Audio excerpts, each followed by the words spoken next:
Have we ever truly asked ourselves, do I really know who that person is? A cheerful colleague, a friend with always kind words, even a loved one who stood by us for years. Then one day, they act in a way that completely contradicts everything we thought we knew. And we're stunned, unable to make sense of it. The answer is simple. We mistook them. Or worse, we never truly saw them at all. Stoic philosophy does not teach us to judge by appearances, words, or reputation.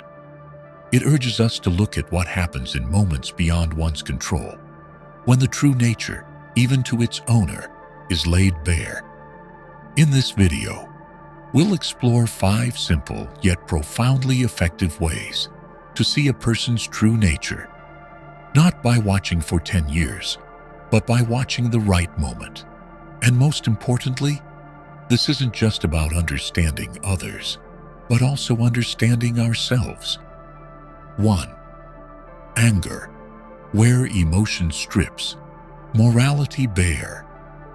In daily life, a person can live for years without ever revealing who they truly are.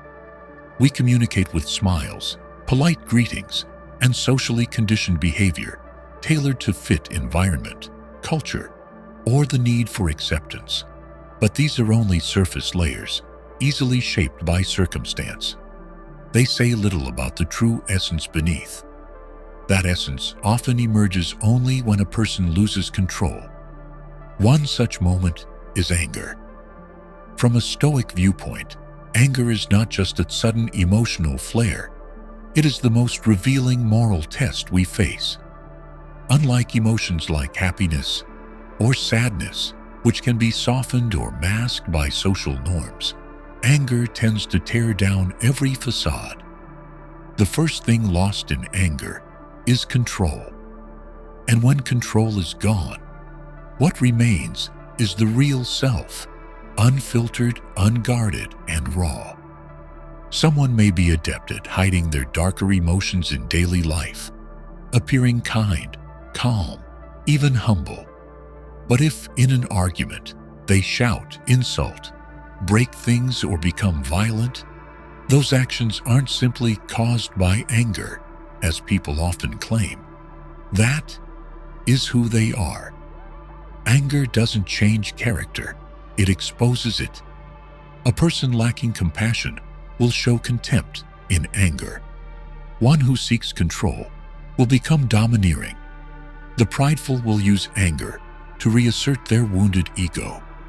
In contrast, a person of inner strength and ethical training may feel anger, but will not let it guide their actions. They know that giving in to rage not only harms others, it cracks their own moral foundation.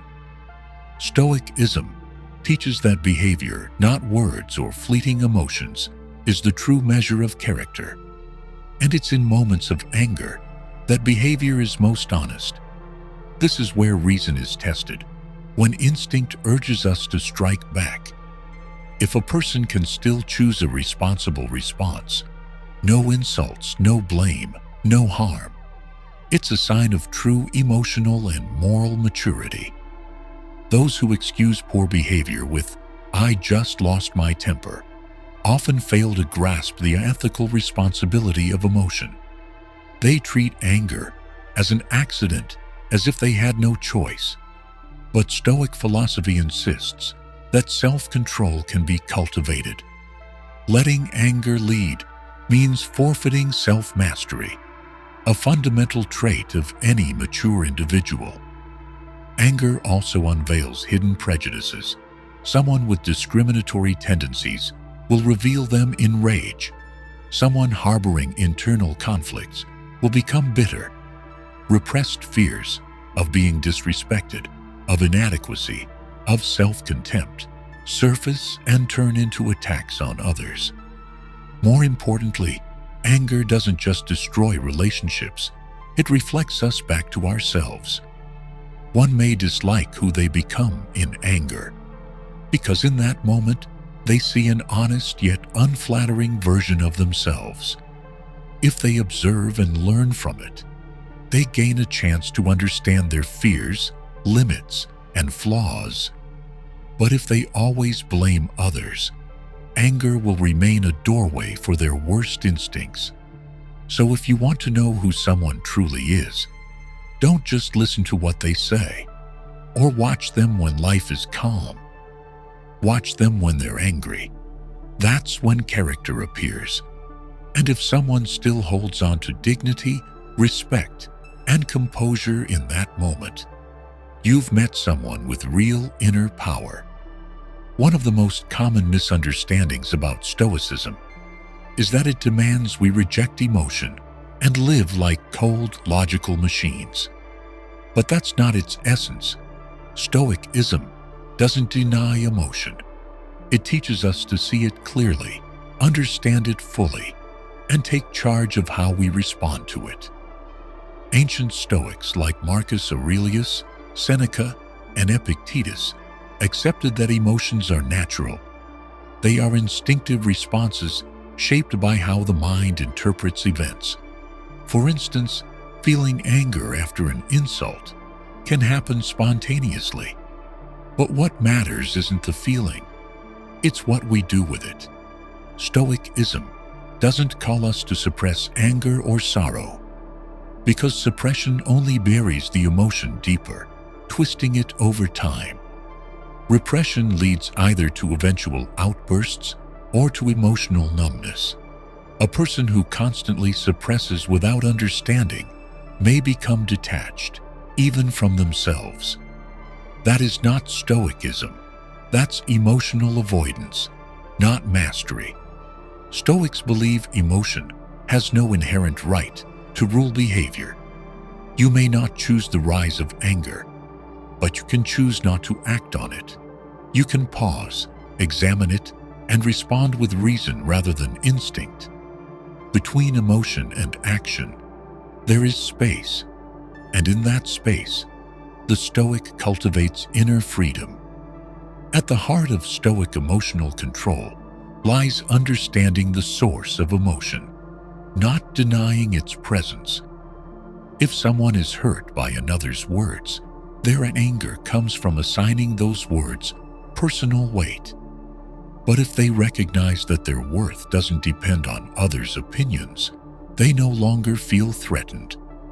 The emotion may still appear, but it loses power. Stoicism also encourages distinguishing between healthy and harmful emotions. Not all emotions need the same discipline. Gratitude, empathy, inner peace, these are to be nurtured. But unchecked anger, envy, and greed are sources of suffering and moral error. To master emotion, the Stoic way is not simply to endure it, but to challenge it with the mind. Ask why it arose, whether the reaction is fair, and whether it aligns with values like justice, autonomy, and integrity.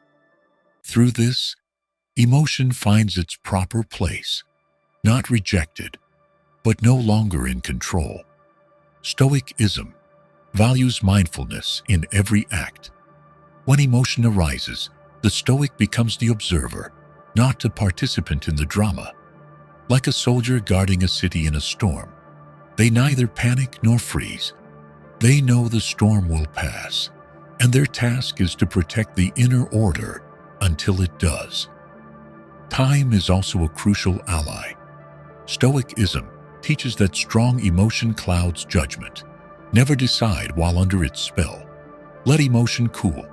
When calm returns, your actions will reflect character and reason. This isn't a skill achieved once. It's a discipline that requires lifelong training. Like a warrior sharpening body and spirit daily, you may manage anger today and still struggle tomorrow. That's why the practice never ends. Ultimately, Stoicism does not tell us to become emotionless. It teaches us to grow strong enough to master emotion before emotion masters us. The ability to remain composed in moments of high emotion isn't just serenity. It is the mark of dignity and wisdom. 2. How they speak of others in their absence. In any society, communication is an indispensable tool for connection, sharing, and relationship building. Yet not all speech carries the same weight. Some words uplift, foster empathy, and build trust. Others quietly erode reputation, inflict harm, and leave lasting damage, especially when spoken in someone's absence. In the spirit of Stoicism, how a person speaks of others when they are not present is among the clearest reflections of their inner character and moral integrity. The reason is simple. When there is no third party to react, respond, or police the conversation, the speaker is more likely to reveal their true nature without hesitation. In such moments, social masks, polite roles, and performance vanish. Private speech becomes raw language, where unfiltered judgment, unresolved emotion, and authentic values emerge.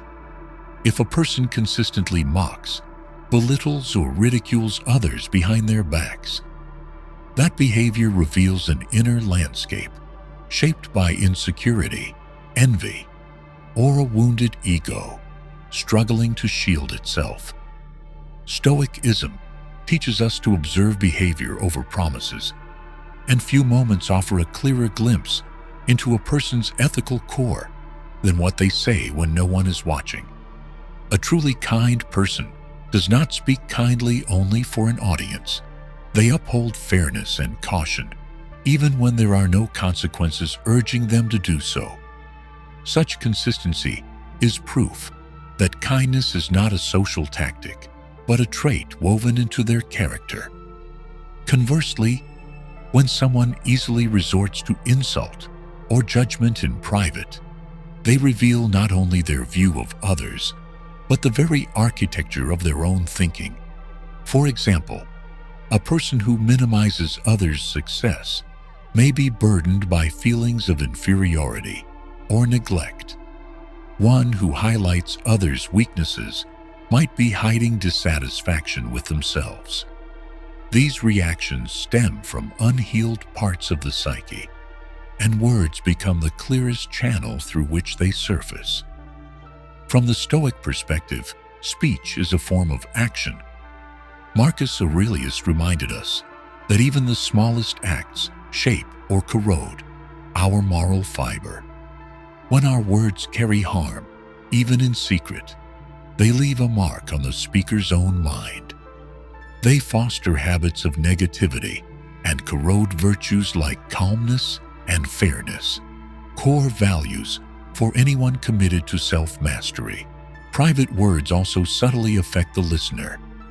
Conversations filled with gossip, complaint, or mockery create a toxic mental environment, spreading a pattern of corrosive thought.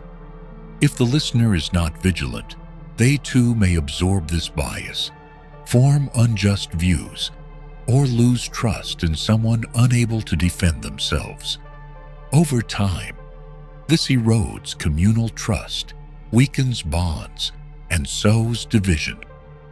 It must also be said that remaining silent in the face of such talk is not always neutrality. According to Stoicism, a person who is composed and just does not merely avoid unethical speech. They know when to stop it and, when necessary, to speak in defense. Refusing to engage in such conversations is a way of preserving one's mental clarity and honoring the dignity of those absent. Backbiting, even when casual or disguised as harmless, is a mirror of one's ethical framework. If a person can easily wound another without remorse, it suggests a lack of principle in the use of speech. This is why Stoicism urges not only outer restraint, but inner discipline over what we say. For our words both express and shape the soul.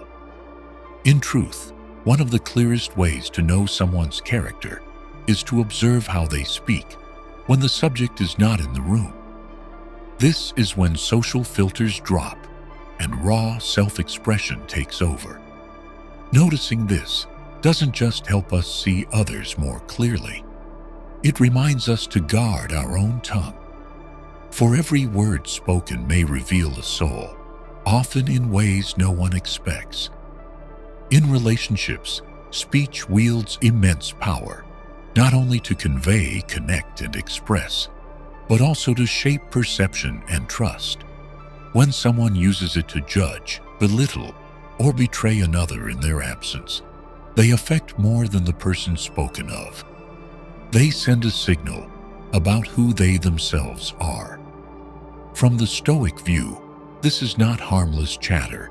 It is a moral act that exposes inner truth and often forecasts how they will treat anyone, including the very person they're speaking to.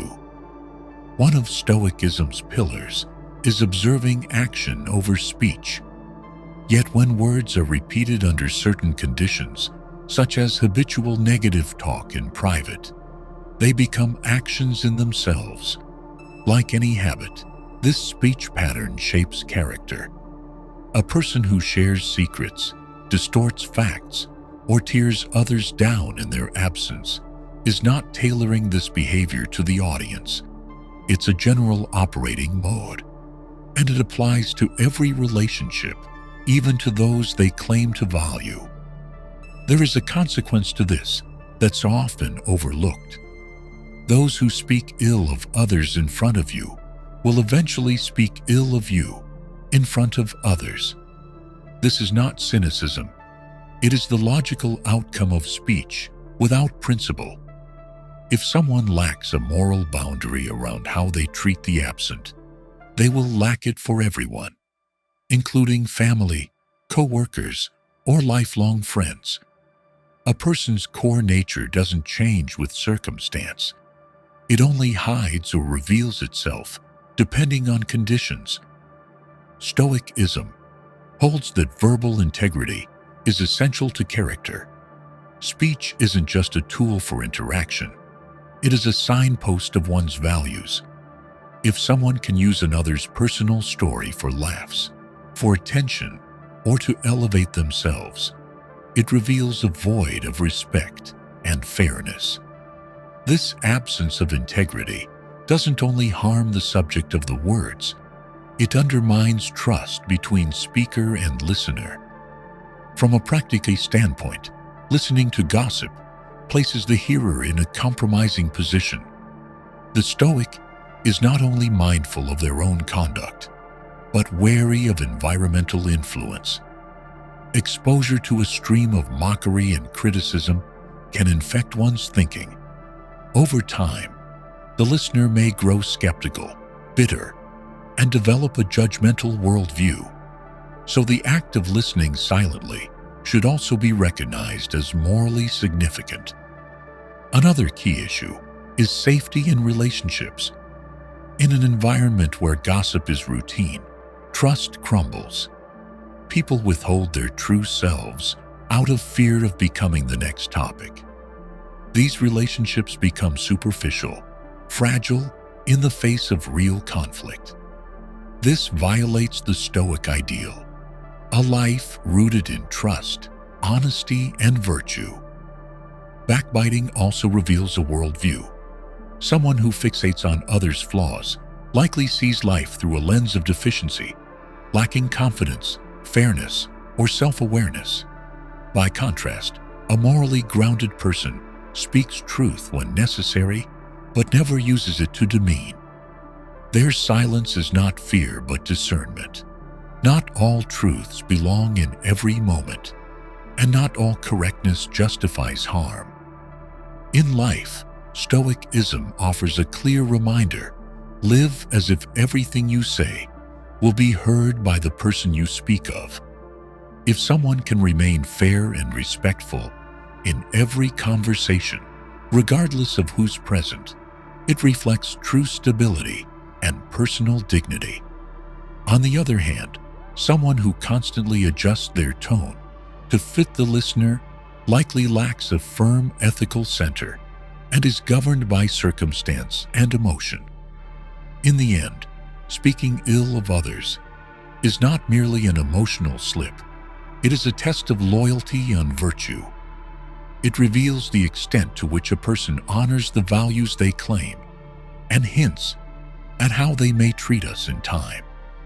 Watching this behavior is not just a way to see others clearly. It is a call to become trustworthy ourselves, not through silence alone, but through an inner steadiness that never needs to diminish others to feel whole. 3. The ability to keep a secret, a test of honor. In every culture, trust is the foundation of enduring relationships.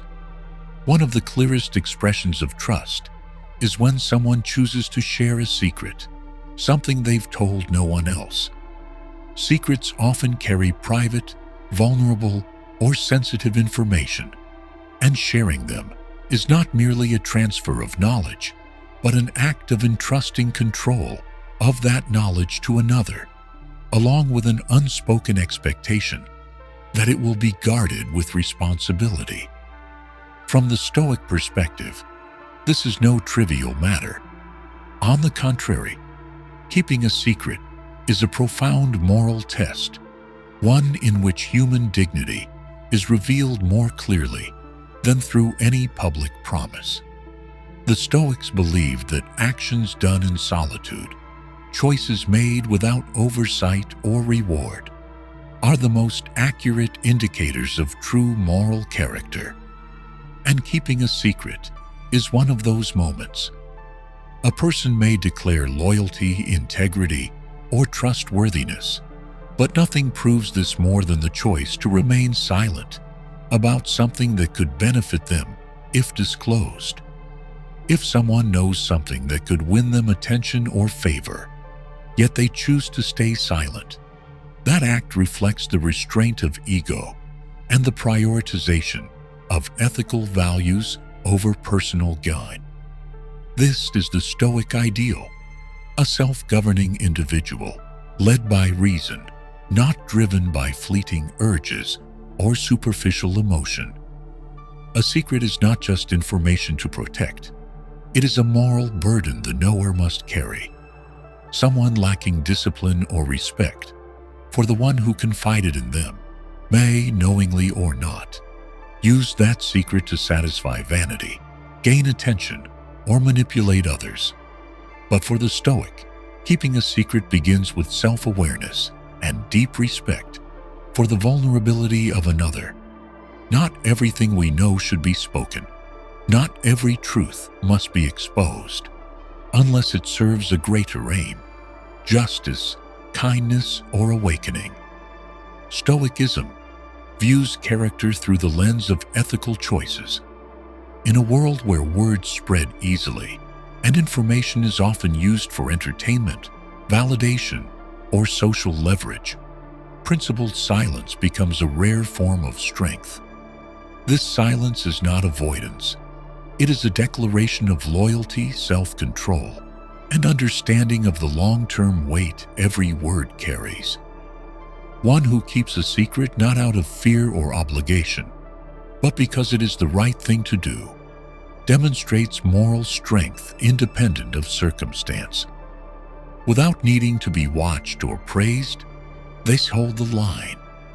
This is the Stoic way, where actions are not shaped by spectators, but by cultivated inner discipline. Moreover, keeping a secret signals the depth of respect within a relationship. When someone shares something private, they're not just offering trust, they are testing honesty. If that trust is betrayed, it's not just the information that's lost. The structure of the relationship collapses. Even a once close bond can grow distant. For once trust is broken, it is rarely restored. Thus, keeping a secret protects not only the other, but the relationship itself. Stoicism also emphasizes consistency in ethics. Someone who keeps one person's secret but reveals another's is not acting with integrity, but with convenience. The one with a steady mind and firm principles acts fairly in all cases, unmoved by closeness or personal gain. Ultimately, keeping a secret is not merely about withholding a story. It's a choice to live by principle, no matter the situation. It reflects respect, loyalty, and self-mastery at the highest level. In a noisy world where speech is easily unleashed and trust is fragile, the one who knows when to stay silent and honors their word reveals a dignity forged through steadfast ethics.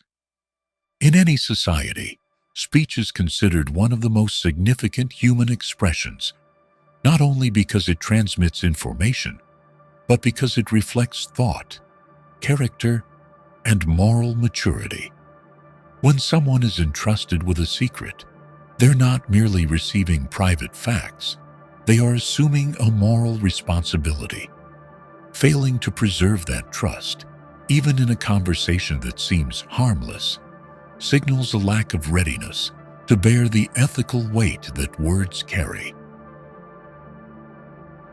In Stoic philosophy, words are never used carelessly. Each utterance is an act, an ethical gesture that impacts both the listener and the speaker.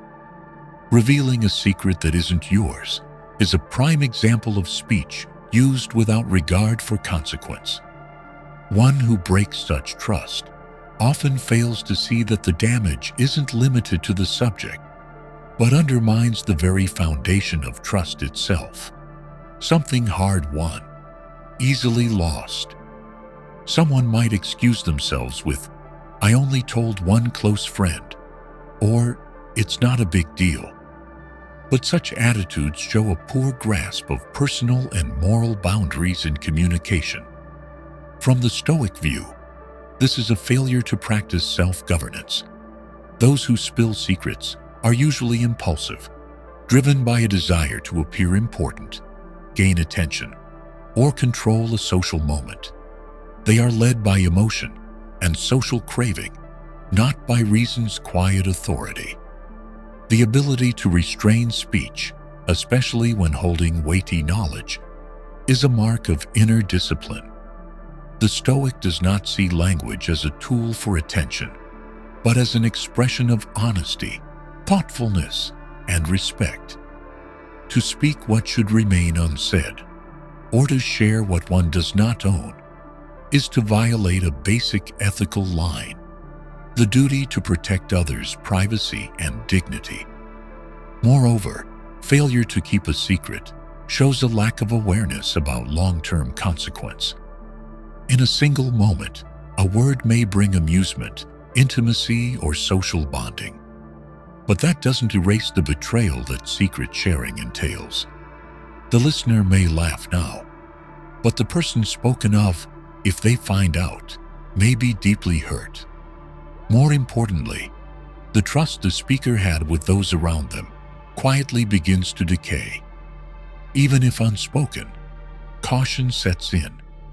People think twice before sharing with them.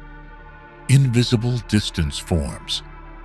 In today's world where information spreads quickly and privacy grows fragile, the ability to remain purposefully silent is one of the most precious signs of moral maturity. The one who cannot keep a secret does not just harm others, they reveal they haven't gained command over their own speech. They fail to see that every word builds or breaks their character in others' eyes. Psychologically, those who share secrets often act from a desire to connect, to be recognized, or to assert their place in a group. Yet true respect is not gained by possessing information, but by holding and using it with ethics. The one who can keep a secret is not necessarily silent in all things, but they know clearly what must be said and what must be withheld, not out of fear, but from a firm grasp of moral boundaries. Stoicism urges a life of inner discipline. This includes mastery over speech, not through total silence, but through clarity in language and purpose. The Stoic understands that if words cannot be governed, neither can behavior. And one who lacks control over their speech cannot be trusted, no matter the relationship. In sum, breaking a secret is not a small slip. It is a sign of immaturity in the ethics of speech. It reveals a failure to recognize that words are not mere sounds, but moral acts with the power to build or destroy. In the Stoic spirit, the mature person does not judge themselves by what they know, but by what they know and choose not to say. That is mastery and the true test of character. 4. How they treat the powerless. In modern society, where relationships are often measured by mutual benefit and status, how a person treats the powerless, those who offer no personal gain, is one of the clearest indicators of their true moral character. Unlike the performative kindness shown to the powerful, which can be a social strategy, behavior toward those without influence is a moral mirror where the ego has nowhere to hide. In Stoic philosophy, a person's conduct is not judged by words, justifications, or context. It is judged by their actual behavior in situations with no personal advantage. Thus, how one treats a server, a poor person, the disabled, or anyone without power is an objective measure of their inner quality. These individuals cannot offer recognition, do not affect social standing, and cannot retaliate with authority. In such circumstances, all self-serving motives are stripped away, and what remains is true character. Kindness, in the absence of obligation, observation, or reward, is a pure moral choice. Stoicism honors those who act rightly not out of pressure, but from an understanding of the intrinsic worth of the act itself. When someone treats another kindly with no expectation of return, they are guided not by profit, but by respect for human dignity, regardless of rank or role. A key Stoic principle is that all people are equal in their capacity for virtue. Social hierarchy does not reflect moral worth. A person may be wealthy, influential, or powerful, yet possess no greater virtue. Conversely, someone living quietly doing work, society undervalues. Janitors, street vendors, garbage collectors can embody noble character through decency, integrity, and steadiness. Therefore, a truly moral person does not discriminate or adjust their attitude based on status. In practice, it is easy to distinguish those who act from principle from those driven by motive. Someone may be polite and warm toward superiors, yet abrupt, dismissive, or cold toward a waiter, driver, or cashier. This doesn't reflect poor social skills. It reflects selective ethics. Such a person lives by a social hierarchy and uses behavior to reinforce status rather than express principle. In contrast, one who treats everyone consistently, from the high status to the disregarded, is guided by an internal moral compass. That consistency doesn't come from habit, but from a fundamental respect for human beings and an awareness that a person's value lies not in what they have, but in who they are. Stoicism affirms that dignity is not measured by wealth or rank, but by actions taken when no one is watching. What's remarkable is that kindness toward the powerless often happens in fleeting, seemingly trivial moments. A look, a thank you, an unjudging gesture, a selfless act, all signal a disciplined soul and cultivated compassion. Those without strong principles rarely sustain kindness without reward, but those rooted in virtue choose decency even when unnoticed. The ability to treat all people fairly, especially the powerless, reflects the stability of one's ego. Those secure in their own worth have no need to feel superior by belittling others. They do not seek validation through dominance. As Stoicism reminds us, Ethical equality is the foundation of a healthy society, for it fosters mutual respect beyond all social lines. In short, how someone treats those who offer no benefit reveals their moral essence. When there is no reward, no external gaze, no social goal, kindness becomes the purest evidence of virtue. Stoicism sees this as a hallmark of maturity, principle, and inner stability. It is in these quiet moments that a person's ethics are most clearly measured. In daily life, we often see people adjust their behavior depending on the other's status or usefulness. Someone may be courteous to a boss, friendly to a celebrity, but cold, rude, or even contemptuous to the powerless, the janitor, the vendor, the disabled, the homeless, or service staff. These actions are not merely impolite. They reveal an impoverished inner life, as seen through the Stoic lens of ethics. According to Stoicism, a person is not defined by their title or power, but by how they behave when there's nothing to gain.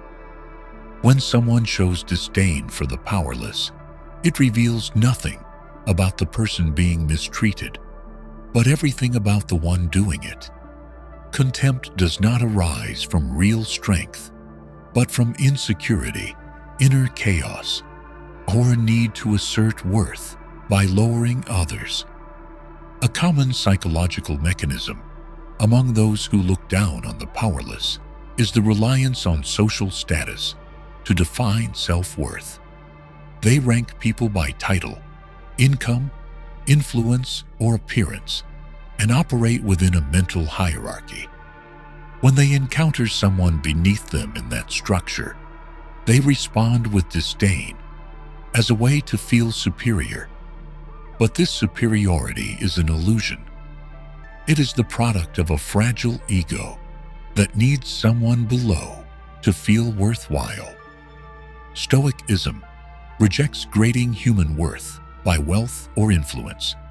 Instead, it asserts that all people possess equal potential for virtue, regardless of background, circumstance, or status. Any act of discrimination or contempt based on weakness is thus a reflection of flawed perception and a sign that the person lacks the moral wisdom to live in harmony with nature and reason. Treating the powerless with disdain often stems from equating a person's worth with their utility. In competitive and transactional environments, people tend to assess others based on what they can offer. If someone brings no material value, status, or opportunity, they are quickly deemed unworthy of respect. Such a mindset fails to distinguish between human value and functional value, and this confusion leads to etika of contempt. Moreover, contempt for the powerless reveals a lack of empathy and an inability to see human dignity fully. One may fail to recognize that each person carries a hidden story. A janitor may be caring for ill parents. A lottery vendor may have once been an engineer. A disabled person may be the emotional anchor of an entire family. Viewing others solely through status blinds us to shared humanity and reduces people to narrow roles. From the Stoic perspective, contempt for the powerless is not just unethical, it wounds the one who commits it. It fosters an inner world of defensiveness, comparison, and insecurity, where worth is always relative, never grounded. Over time, such a mindset breeds anxiety about losing status or being surpassed. In this way, contempt becomes evidence of a deeper instability. By contrast, someone with firm ethics and a clear sense of universal human worth maintains respect, even for those who hold no sway over their life. They don't need others to deserve kindness. Their standards come from within, not from circumstance. They don't need to diminish anyone to feel whole, because their value isn't measured by comparison. Stoicism emphasizes that every small action is a moral choice. How we treat the powerless, even in a glance, a word, a gesture, is a chance to show who we truly are. No one forces us to be kind to the poor.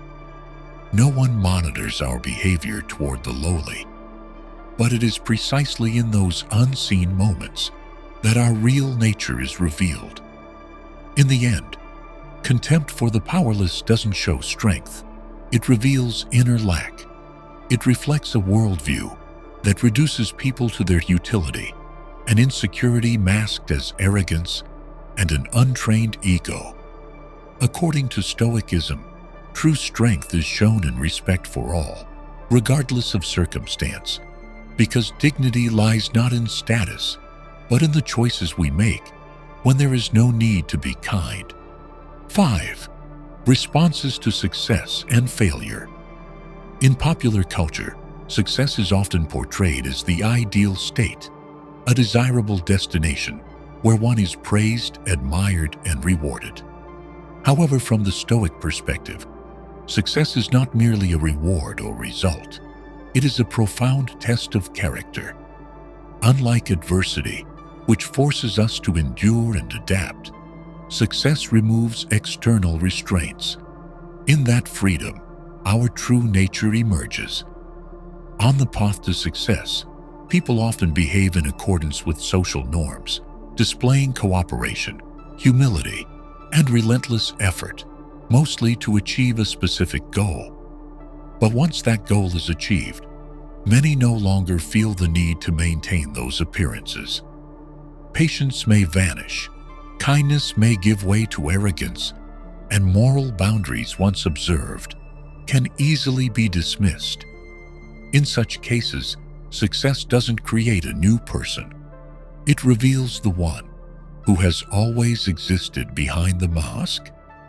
One of the clearest signs is how someone changes their behavior toward those who once supported them during difficult times. Some, after gaining higher status, forget others' contributions, dismiss collective effort, and claim all credit for themselves.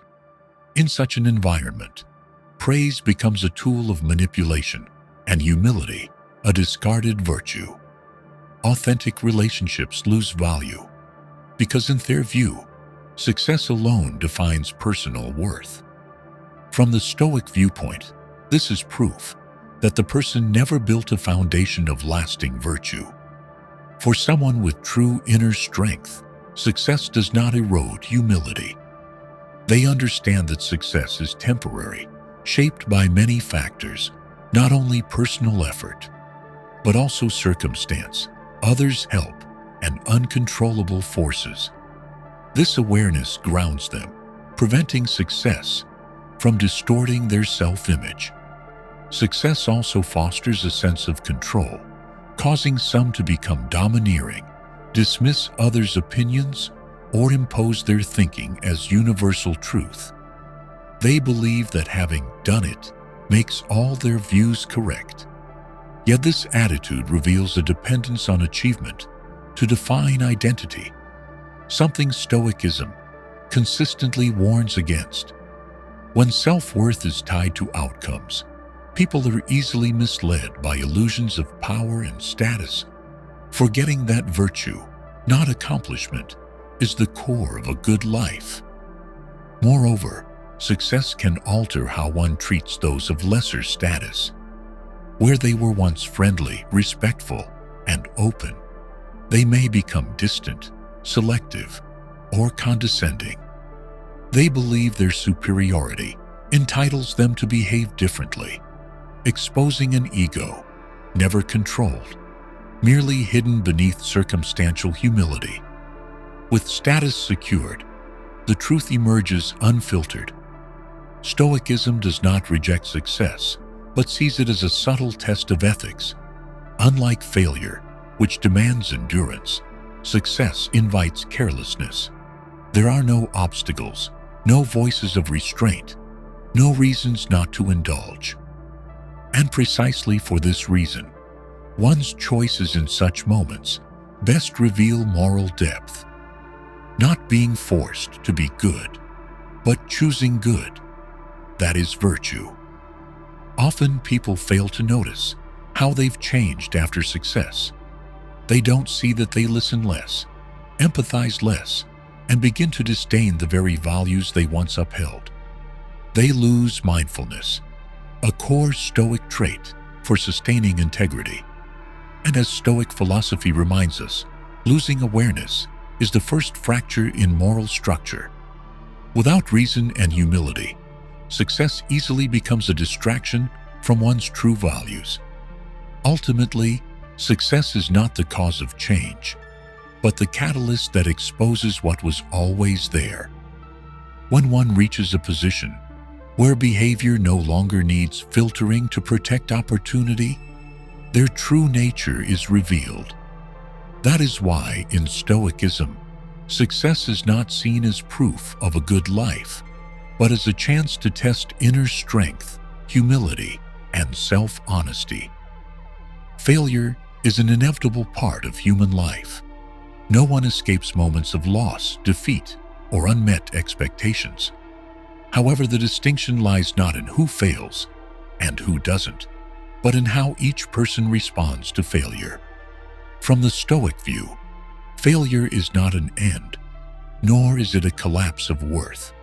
It is a subtle and demanding moral trial, where truth, unmasked by success or image, is laid bare. In failure, people encounter a range of emotions: disappointment, shame, anger, even denial. Some react by blaming others, circumstances, bad luck, anything beyond themselves. They seek excuses to protect their self-image, avoiding responsibility. This response delays learning from mistakes and signals an inner life unprepared to face reality as it is. By contrast, someone trained in Stoic thought approaches failure differently. They do not reject negative emotions, but they do not let emotion dictate action. They accept failure as a natural occurrence in the flow of life, a consequence of choices, not a verdict on their worth. More importantly, they use failure as a mirror to see what can be improved, what must be discarded, and what should remain. For them, failure doesn't destroy, it reveals, like fire tests gold or waves test stone. Stoicism teaches that strength is not shown in ease, but in how one holds onto reason and dignity amid hardship. Anyone can appear calm, professional, and confident when all goes well. But in failure, when effort yields no reward, the truth appears. Who are you when success no longer shields you? The ability to learn from failure, accept personal limits, and rebuild life from the rubble is a clear sign of maturity. Not everyone can do this. It demands strong inner resources, emotional intelligence, and unshakable values. Those without solid ethics tend to spiral into self-pity, confusion, or inaction. They see failure as a rejection of their entire being, whereas the Stoic knows failure is but an event, not a definition. Failure also tests one's relationship with the ego. Without achievements to boast, does one still preserve self-respect? Without applause, does one live by principle? Without position, fame, or wealth, does one still value integrity, compassion, or kindness? These are not abstract questions. They are lived realities for every person. Stoic philosophy does not teach avoidance of failure. It trains us to rise from failure with our dignity intact. This does not mean no sadness, no pain, no disappointment. It means staying aware within those emotions, not reacting destructively, not lashing out, not wrecking what remains, but slowly rebuilding the self on the foundation of understanding and reason. Importantly, failure also reveals the relationship between people and their goals. If one ties all self-worth to material success, fame, or rank, failure can lead to deep crisis. They may feel useless, lost, even lifeless.